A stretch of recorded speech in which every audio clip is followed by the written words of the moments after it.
Dragon Ball Super 17, the 17 that everyone was kind of dumbfounded by, trains since the Cell games and becomes so powerful that he forces Goku to become a Super Saiyan Blue versus Super 17, the combination of Dr. Mew and Dr. Gero's 17s, I believe, or Hellfighter 17, and combines into a Super 17 that is capable of absorbing Super Saiyan 4 Goku's attacks in GT after the baby, and is capable of actually dicking on him after absorbing his powers. So which one of these Super 17s would actually win? I mean, this isn't this is sort of a Dragon Ball GT versus Dragon Ball Super thing, but not necessarily, because these aren't even like the powerhouses of the verse per se. They're just the 17s, which aren't obviously top tier or anything like that. So in your opinion, where does this debate start off? Well, I think first what we got to do is we got to look at just how powerful current 17 really is, as well as how powerful Super 17 is. Right. So I think starting with 17 is probably where we should go first. Yeah, definitely. So how strong do you think 17 is in Dragon Ball Super? Well, basically, from what we've seen with 17, we know he's gotten a lot stronger. It's been confirmed, obviously, that he's been training the entire time just since the Cell arc. So, I mean, He's had well over a decade of training, so we know he's had time to improve, and it's been stated that he has improved, which was something I wasn't expecting. I didn't know that the androids could significantly improve because, you know, they're mechanical partially. So, I mean, I thought that their power was pretty much set, but I guess their limits can go past what they were before. Yeah, and I believe Toriyama actually stated they could train. Oh, did he? Yes. That's there you go. So yeah, basically with 17, what we have is he is capable of actually fighting against Goku when they have a match to test how powerful he is, and he's capable of doing well too. He manages to force Goku to use Super Saiyan and even Super Saiyan 2, and even at that point, he manages to overpower Goku, and Goku even has to utilize Super Saiyan Blue to combat 17. In which he says he didn't even intend to use that form. Yes, exactly. So, I mean, considering he didn't intend to use it, that means that he had no choice but to use it. So we can confirm that 17 is bare minimum above his Super Saiyan 3 form.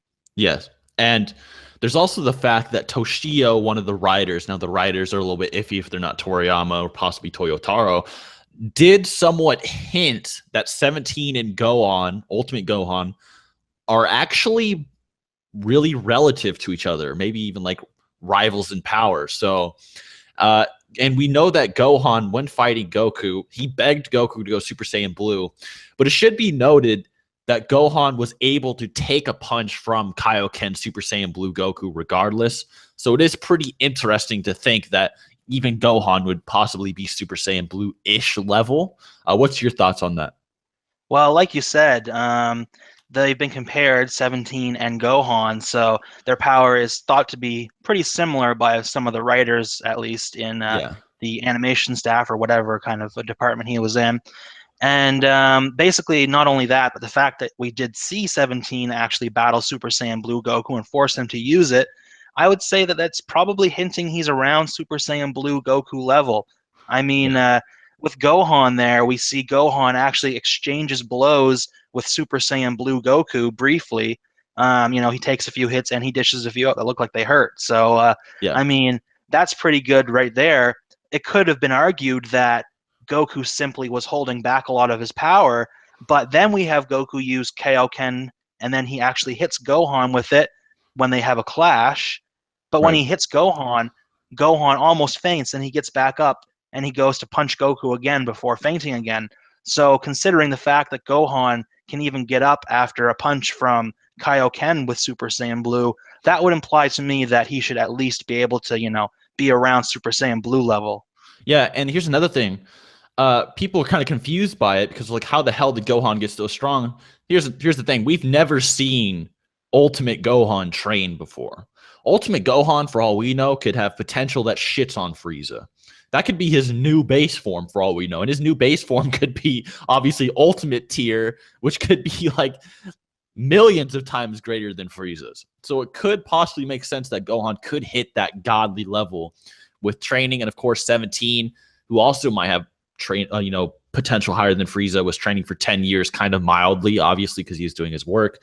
So it does make sense that these characters might be able to hit that level, especially if Frieza could. Other than that, how powerful is this 17 though, in terms of like attack potency and stuff? Well, we know that as far as Goku goes, right at the beginning of Super, we have Super Saiyan God Goku and Beerus able to clash, and their power is capable of wiping out the entire macrocosm. Yeah, annihilating. Now, that's multiple universes in size. So, I mean, you already have Super Saiyan God Goku being easily Universe Plus, and you could even argue low-end multi-universal for him.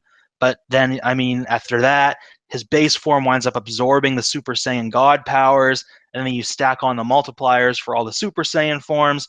And once you get to Super Saiyan Blue, you have him being easily high-end multi-universal, if not low multiversal by scaling and attack potency. Yeah, definitely. And of course, Super 17 was even suppressing himself against Blue Goku, which is also something to consider, which might also back up Gohan being able to take a Kaioken punch. Yeah, that's a good point. So Dragon Ball Super, 17 is pretty self-explanatory. It's not really the complicated part here. It's been discussed a lot in the community. The main thing we should talk about, obviously, is Super 17's powers. So how would you personally go about talking about Super 17's powers? He's a little bit different than the average Dragon Ball character because, Definitely. yes, he's powerful in his own right, but he relies on energy absorption to become, top dog within his circle of friends, so to speak. Right. So basically, we see him. He's still capable, even without absorbing energy, of defeating like Super Saiyan Vegeta from GT and characters like that. So And Oob. yeah, and Oob too, who is pretty tough. He's probably around Super Saiyan 3 Goku level, maybe even a little higher in GT at that point. So yeah, if he can take on those guys, he's already pretty tough as it is. But after he, of course, absorbs energy from Super Saiyan 4 Goku, which, by the way, shows that he can absorb energy of characters that are stronger than him. Yep. Basically, that makes him just as powerful, if not a little more powerful than Super Saiyan 4 Goku. So, I mean, in terms of being his peak level, he's easily, Super Saiyan 4 Goku level. So, yeah, he's definitely pretty tough, even within the GT verse. Yeah, definitely. Scaling wise, this is pretty important. In terms of, we have to discuss the attack potency of this sort of mid GT verse. Does it scale to like the low multiversal Dragon Ball Super tiers, for example? I mean, we know that Goku was able to destroy Super Saiyan baby Gohan, who in the GT Perfect Files is stated to have trained after the Buu Saga, if probably mildly. So his Super Saiyan form should at bare minimum be stronger than Mystic Gohan from the Buu Saga. And then we know he can go Super Saiyan 4, and we know that Super Saiyan 4 is much greater than in power than probably like 10 times that of Golden Great Ape Goku.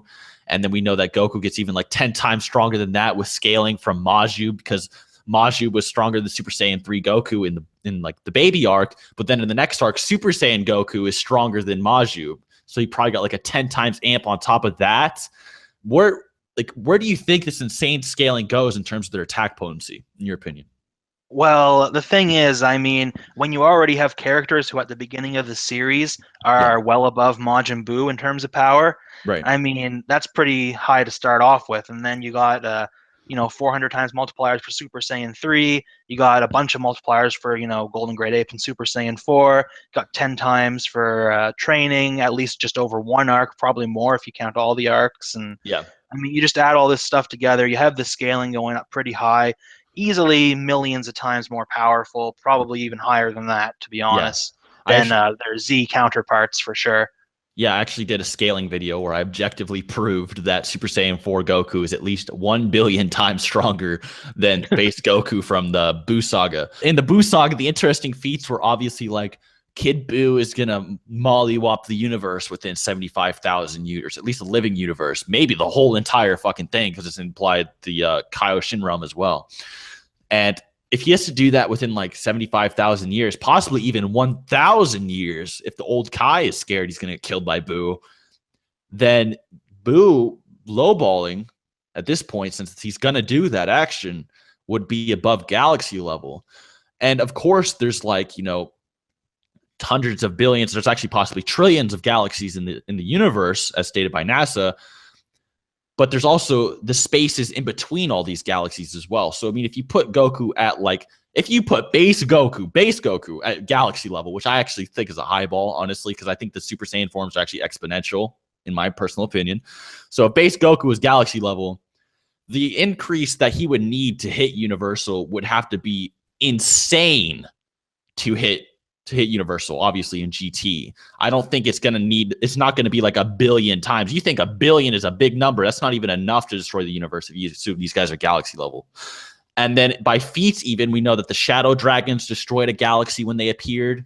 We know that Omega Shenron was going to destroy the universe over time. And that's versus Super Saiyan 4 Gogeta and shit, who's even way, way stronger than 17 Art Goku.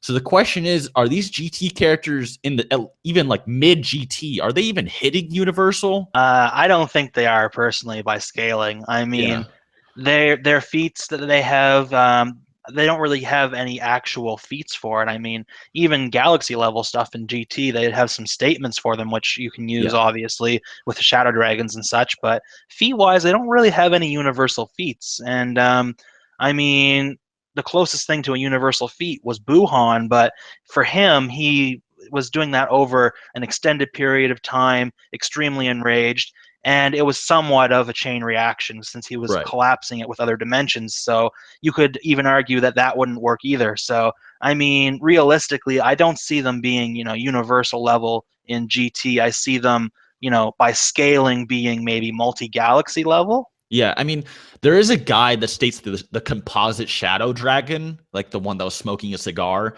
There is a statement that he could destroy the universe, and it's unclear if they mean over time with negative energy, or if we could just flat out just do it. But that's the Shadow Dragons, who obviously are fighting a much stronger Goku and needed Super Saiyan 4 Gogeta to fight. So it's definitely Super 17 is definitely not on universal tiers. So by this logic, I mean, we also have feats that we should probably talk about as well, like Goku destroying the game realm.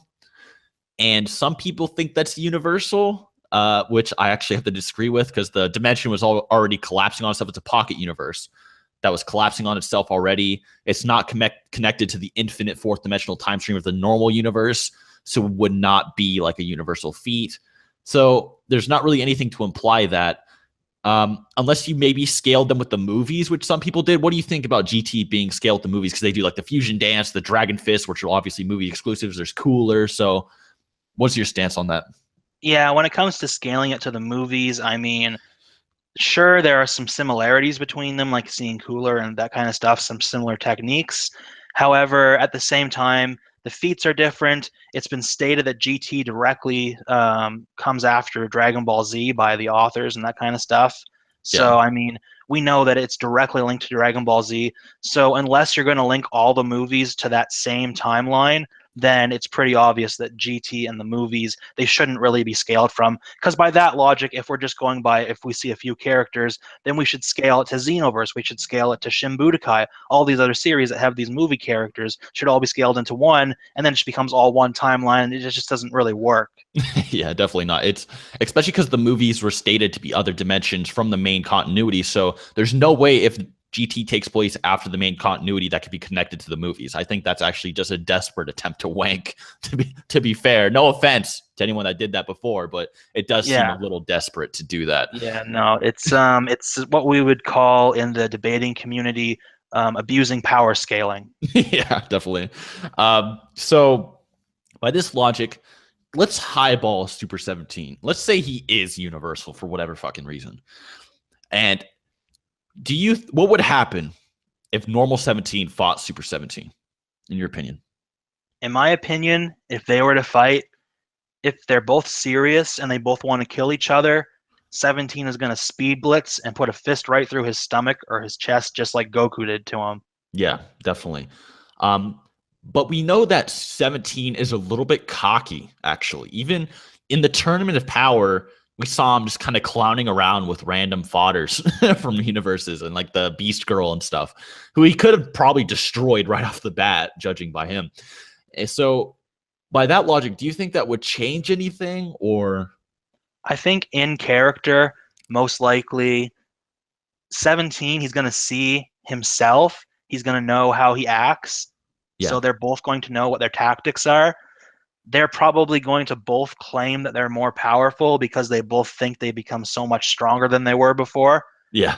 They're probably both going to dick around for a while, but it's going to soon become apparent that 17 is the superior fighter with superior skill, superior power, speed, that kind of stuff. Right. Super 17, if he's lucky, he's going to absorb a high-end energy blast from 17, and he might be able to match him for a while with that. But 17 is going to know that technology, so he's not going to make the mistake more than once. And I don't think absorbing one energy attack from 17 is going to be enough to defeat him. No, definitely not. I mean, the thing with Super Saiyan 4 Goku is that Super Saiyan 4 Goku is like almost berserk. I mean, the higher your Super Saiyan forms get, the more violent you get, right? So it only made sense that Super Saiyan 4 Goku wasn't really thinking too clearly and kept spamming energy attacks at Super 17. I mean, it was probably also a plot thing. So, and we also know that normal 17, he revs things up. He's kind of like current Goku. Like he takes it one step at a time. So he gradually raises his power. So when he's dicking around at the start and he sees 17 absorb power, or Super 17 absorb power from his suppressed self, when he goes full power, he's more than likely not going to make that mistake. In my personal opinion, I do not see him making that same mistake unless you want to shove a controller up his ass and make him do that. It's not very logical that he at full power would use that attack. So yeah, exactly. Let's face it, he's an android and he's built to kill and he knows himself, so he's not going to make the same mistake more than once, if even once. Android 17 from Dragon Ball Super does destroy Super 17. I know it seems a little bit weird, but that's just how plot works sometimes, guys. It's just the fucking reality of things. It's like Frieza becoming God tier just for the sake of enjoyment, right? So other than that, hope you guys enjoyed. Hope you learned something. Be sure to subscribe to my boy SSJRyu. Until next time.